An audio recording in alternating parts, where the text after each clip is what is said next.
Hi everyone. आज की इस वीडियो में हम देखेंगे पाइथन के लास्ट डेटा टाइप जो सी है डिक्शनरी हमारे पास। अब ये डिक्शनरी, इसमें स्पेसिफिकली हम किस चीज़ के बारे में देखते हैं उसको हम थोड़ा सा देखेंगे। हम इससे पहले वाली वीडियोस के अंदर लिस्ट, टपल और सेट को एक डेटा टाइप को कवर कर चुके हैं। अगर तो किसी ने वो वाली वीडियोस देखनी है तो मैं उसका लिंक ऊपर प्रोवाइड कर दूंगा अभी। तो आप इसको डिक्शनरी को देख लेते हैं, इसमें क्या क्या चीज़ें होती हैं और क्या नहीं होती। तो डिक्शनरी बाकी तो उनकी तरह ही एक डेटा टाइप है और ये भी मल्टीपल वैल्यू स्टोर करता है, लेकिन इसमें ये होता है कि जब हम वैल्यू देते हैं ना उसके साथ एक की भी दे देते हैं उसकी। अब जब भी हमने ना उसको, अब बाकी लिस्ट में और टपल और सेट में तो हम उनको इंडेक्स से एक्सेस करते थे ना, इसको हम अब एक्सेस करेंगे इसकी की से। हम की देंगे और वो हमारे पास वैल्यू आ जाएगी। तो ये होता है डिक्शनरी में सिंपल सा कॉन्सेप्ट हमारे पास कि हमने दो पेयर देनी होती हैं वैल्यू के, जिसमें से एक हमारे पास की होती है और एक हमारे पास वैल्यू होती है। अब डिक्शनरी हमारे पास एक ऑर्डर्ड ऑर्डर्ड में होती है, क्योंकि पहले जो सी थी ना हमारे पास डिक्शनरी अनऑर्डर होती थी। 3.7 वर्जन से पहले पहले मेरे ख्याल से जितनी भी थी ना, वो हमारे पास डिक्शनरी अनऑर्डर होती थी। लेकिन इसके बाद की जितने भी वर्जन आए ना उनमें डिक्शनरी अब ऑर्डर ऑर्डर आती है, मतलब कि हम इनको इंडेक्स से भी असेस कर सकते हैं, वरना पहले नहीं कर सकते। तभी हमें की और उसकी एक वैल्यू देनी पड़ती थी। हमारे पास ये बड़ा यूजफुल हो जाता था फिर। और डिक्शनरी चेंजेबल होती है, मतलब कि इसके अंदर हम वैल्यूज चेंज कर सकते हैं पर। और जो सी इस डिक्शनरी के अंदर ना डुप्लीकेट वैल्यू अलाउ नहीं होती, मतलब कि डुप्लीकेट वैल्यूज तो दे सकते हैं, लेकिन जो हमारे पास डुप्लीकेट की अलाउ नहीं होती बेसिकली। अगर हम डुप्लीकेट की देंगे ना, जो सी हम एंड में की दे रहे होंगे डुप्लीकेट्स और जितनी भी ऊपर गुजरी होंगी, वो एंड वाली को हमेशा एक्सेप्ट कर लेगा। अब डिक्शनरी को लिखने का जो सा तरीका होता है वो हम कर्ली ब्रैकेट से लिखते हैं, ये वाली जो सी ब्रैकेट्स होती हैं। और उसमें हम एक कीज देते हैं और एक वैल्यू होती है। ठीक है। अब एक डिक्शनरी को बना के देख लेते हैं कि किस तरह बनाई जाती है। तो पहले तो कुछ वेरिएबल नेम ले लेंगे, जैसे कि एक लड़के का नाम वगैरह इंटर करते हैं, उसको उस डिक्शनरी को नाम एक बॉय का दे देते हैं। तो उसके अंदर एक कर्ली ब्रैकेट्स आ गई। अब उसके बाद हम इधर उसका पहले तो हम नेम डाल लेंगे, जो नेम होगा। और ये स्ट्रिंग में आएगा हमारे पास, क्योंकि की है हमारे पास। ठीक है, नेम आ, डबल डॉट्स आ जाएंगे। उसके बाद जो इसका नेम होगा वो हम दे सकते हैं, जैसे जो हम दे देते हैं। ठीक है। उसके बाद कोमा आ जाएगा।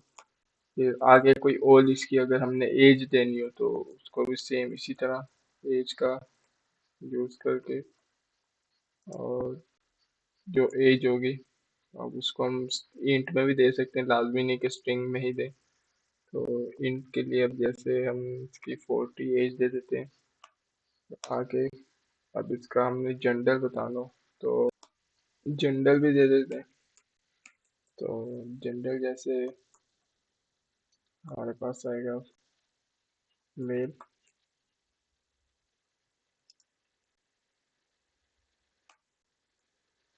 तो ये अब हमारे पास एक डिक्शनरी बन चुकी है। अब इसको प्रिंट करवा के देख लेते हैं कि प्रिंट किस तरह होगी। सिंपल, बस प्रिंट का कमांड लिखना है और उसके अंदर उस डिक्शनरी का नाम। तो पूरी डिक्शनरी इस तरह हमारे पास प्रिंट हो जाएगी। लेकिन नेम उसका क्या है, जॉन है, और एज उसकी 40 है और जेंडर मेल है। तो अब अगर हमने इसको की वाइज असेस करना वो भी देखते हैं, और एक दो चीज। अब सबसे पहले अगर इसकी टाइप चेक करनी हो कि डिक्शनरी है भी नहीं, तो टाइप का फंक्शन ही यूज करते हैं जैसे होता है।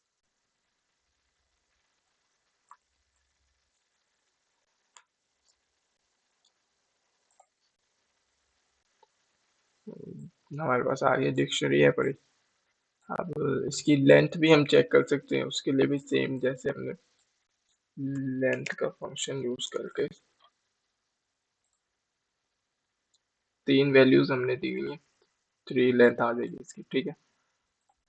अब हमने इसके अंदर असेस करना हो कि अगर हम स्पेसिफिक की से उसकी वैल्यू प्रिंट करवाना चाहते हैं तो वो भी सेम इसी तरह हम जैसे बॉय में चले जाएंगे और जैसे हम इंडेक्स करते थे स्क्वायर ब्रैकेट से, और आगे हमारे पास 3 आ भी जाएंगे कि कौन सी चीज़ हमने लेनी है इसके अंदर।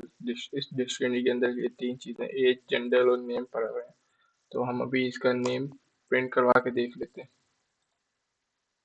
जोहन आ गया। अब हमारे पास एक और फंक्शन होता है, वो होता है कीज का। अगर हमने मतलब कि इसके अंदर सारी कीज प्रिंट करवानी है कि कौन कौन सी इस डिक्शनरी के अंदर हमारे पास की मौजूद है, तो उसके लिए सिंपल हम डॉट कीज लगा देंगे और ये हमारे पास प्रिंट करके दिखा देगा कि कौन कौन सी कीज हमारे पास मौजूद है। जैसे नेम एज और जेंडर की मौजूद है हमारे पास। अगर हम मजीद कोई की ऐड भी कर देते हैं ना इसके अंदर, जैसे बॉय हमारे पास डिक्शनरी थी ना, तो इसके अंदर कोई ऐड करते हैं और कोई इसका जैसे कलर ऐड कर देते हैं कि लड़के का कलर कौन सा है, तो इधर कलर और ब्लैक ऐड कर देते हैं। तो अब अगर हम इसकी कीज प्रिंट करवाएंगे ना, तो अब हमारे पास ये भी दिखाएगा कि कलर वाली भी ना, तो साथ साथ हमारी कीज में भी चेंजेस होती जाती हैं जैसे ही हमारे पास वो होती है। देखिए पहले हमारे पास जेंडर एज नेम है, उसके बाद हमारे पास अब कलर की भी है पूरी डिक्शनरी ना। अगर खाली हम इसको ही प्रिंट करवा दें ना, तो ये वाली स्टेटमेंट है ना हमारे ये कोड इधर मतलब कि की ऐड कर दिए जो है कलर, और उसके अंदर जो वैल्यू है वो है ब्लैक। इसको भी एक बार एग्जीक्यूट, ये देखिए एक ये पहले जेंडर मेल आ गया, उसके बाद कलर ब्लैक आ गया। और सेम इसी तरह हमारे पास एक होता है वैल्यू वाला फंक्शन जो कि हमें रिटर्न करवा देता है उसकी वैल्यूज। तो वो भी मैं आपको दिखा देता हूँ एक सेकंड। जैसे इधर हम की जगह लिख देते हैं वैल्यूज, तो ये हमें रिटर्न कर देगा इसके अंदर जितनी वैल्यूज होंगी, जैसे जोहन 40 में, ठीक है। और अगर हमने डिक्शनरी में कोई ऐसे वैल्यू चेंज करनी हो, जैसे एज की वैल्यू है 40, इसको हमने अगर करनी है 30 या कुछ और, तो सिंपली हम क्या करेंगे, पहले इसकी जो डिक्शनरी का नाम होगा वो लिख लेंगे। उसके बाद स्क्वायर ब्रैकेट्स के अंदर कौन सी वैल्यू हमने चेंज करनी है, जैसे एज की करनी है चेंज, तो इधर एज इज इक्वल टू 30 करनी तो 30। तो अब अगर हम इस डिक्शनरी को प्रिंट करवा के देखें तो क्या आएगा देख लेते हैं।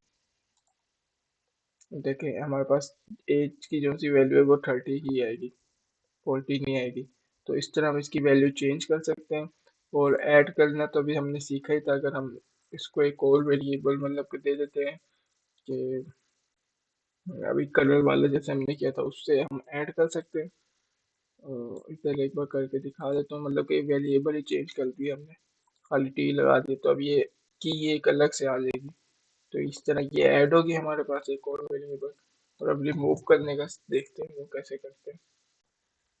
अब हम रिमूव का फंक्शन देख ले, मतलब कि रिमूव किस तरह कर सकते हैं डिक्शनरी के अंदर। उसके लिए हमारे पास एक पॉप का फंक्शन होता है, वो लिस्ट के अंदर भी होते हैं। तो उसके लिए पहले हमें वही डिक्शनरी का नाम लिख लेना है, उसके बाद पॉप करके जो सी वैल्यू हमने निकालनी है उसकी हम की दे देंगे। जैसे अब एज मैंने क्या निकालनी है, तो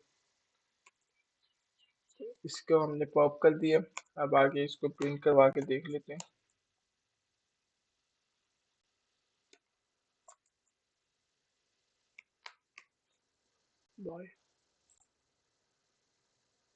अब हमारे पास एज का जो सा की थी और वैल्यू वो निकल चुकी है हमारे पास। बाकी हमारे पास अब दो वैल्यूज रह गई, उसका नाम और उसका जेंडर, ठीक है। अब हमारे पास एक और कंसेप्ट होता है, वो होता है कि ये नेस्टेड डिक्शनरी का मतलब कि एक डिक्शनरी के अंदर एक और डिक्शनरी, वो भी हम कर सकते हैं। उसके लिए और कुछ नहीं करना। अगर हम देखें कि अब हमारे पास एक क्लास है, वेरिएबल नेम देना है, तो इसका कोई और नाम देना पड़ेगा, क्लास और अंडरस्कोर क्लास, ठीक है।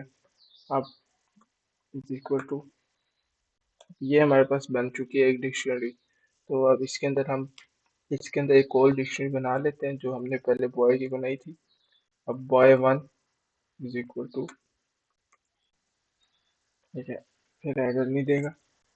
अब इसके अंदर हम वैल्यूज डाल देते हैं, इसका एक तो नेम डाल देते हैं, नेम डॉट, क्या होते हैं पहले तो जो नाम था इसका, इसके बाद आगे इसकी एज एक दे देते हैं, एज जो कि होगी 20, ठीक है। उसके बाद हम एक और भी दे सकते हैं, इसी तरह हम जितने चाहे मर्जी उसके दे सकते हैं पूरे डिक्शनरी के अंदर एक और डिक्शनरी बना सकते हैं जितनी मर्जी चाहे। तो इसका हम नेम इसी तरह ही दे देते हैं,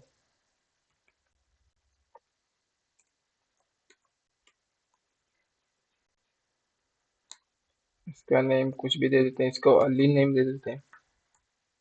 और इसकी एज हम दे देते हैं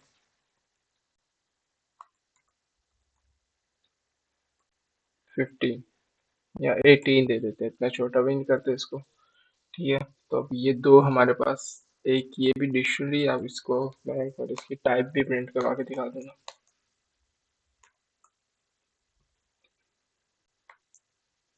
टाइप माई क्लास, हाँ हम कॉमा का यूज करना तो भूल गए, इनके दरम्यान कॉमे भी आते थे, इधर भी एक आ जाएगा। हाँ अब ये देख रहे हैं हमारे पास डिक्शनरी ही आ रही है जो हमने बनाई थी डिक्शनरी। अब ये क्लास कंसीडर नहीं हुई क्योंकि अभी हम उसको आगे पढ़ेंगे ना, तो उनमें हमारे पास जो होता था ना, अगर हम खाली क्लास लिखे ना तो वो अब ये क्लास बनेगी, ठीक है। लेकिन ये अब हमने इसको एक और वेरिएबल का नेम स्टोर करवा दिया, हम जो इसके अंदर पहले से नेम स्टोर होते हैं ना उसके क्लास के, हम उनको यूज नहीं कर सकते, वरना एक एज अ वेरिएबल नेम, वरना वो एरर देगा जैसे अभी दे रहा था। तो ये हमारे पास एक डिक्शनरी बन गई जिसके अंदर दो डिक्शनरी और मौजूद है, तो इन दोनों को हम दिखाएंगे नेस्टेड डिक्शनरी। और अगर अब हमने किसी एक की, अगर बाय टू की हमने एज प्रिंट करवानी है तो अब वो किस तरह करवाएंगे। अब उसके लिए पहले तो सिंपली हमें जो डिक्शनरी का ऊपर वेरिएबल नेम होगा वो पहले लिखना पड़ेगा। उसके बाद स्क्वायर ब्रैकेट्स के अंदर अगर हमने बाय टू का करवाना है उसका, फिर उसके बाद एक और स्क्वायर ब्रैकेट्स में जो सा उसका होगा, क्या कहते हैं, एज प्रिंट करवानी है तो एज लिख देंगे की। तो अब देखते हैं हमारे पास एज, हमारे पास अब इसकी आ गई बॉय टू की 18। अगर यहीं पे हम बॉय वन कर देते तो 20 आना चाहिए, 20 आ गया हमारे पास क्योंकि बॉय वन की 20। इस तरह हम नेस्टेड डिक्शनरी के अंदर असेसिंग करते हैं किसी भी वैल्यू के की के साथ उसकी, ठीक है। आज के लिए इतना ही, बाकी करेंगे हम अगली वीडियो में। तो लाइक एंड सब्सक्राइब लाजमी करें।